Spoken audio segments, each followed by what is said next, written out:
74 жаштагы атанын суроосун караңыз. Балам, кече жакында кемпиримен айрылдым дейт.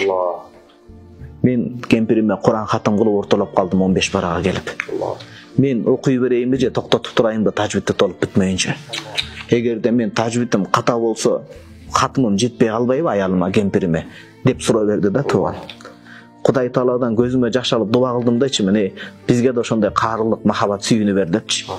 Ушул үй бүлөнү сактап, кемпирибиз менен мейли эми калыс таксыр 2-3 аялганга уруксат бербейт экен дейт. Мейли 4 кемпириңиз менен дейинчи, мына эмне дейсиз? Калыс так уруксат бербейт экен 2-3 аялган.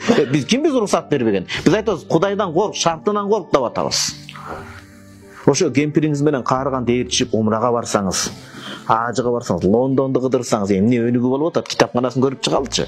Сингапурга барып, дүйнөнү кезип, насаатын айткан эмне артык? Балам, ошонтип өтөт. Пайгамбарыбыз саллаллаху алейхи вассалам хадис бар. Өтөт, бирок өтөт экен деп токтоп койбоңуз. Уланта бериңиз окуңузду сапатын. Өтөт дегенибиз Пайгамбарыбыз саллаллаху алейхи вассалам хадис бар. Муну Ханафи мазхабта алымдар молдалы кары Миркотто айтат.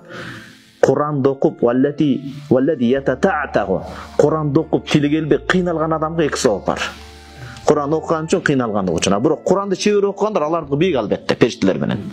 Десем атам аябай жаш баладай кудуңда сүйүнүп, мен жакын арада андай болсо Куранды хатым кылып бүтүрөм кемпириме деп атат да.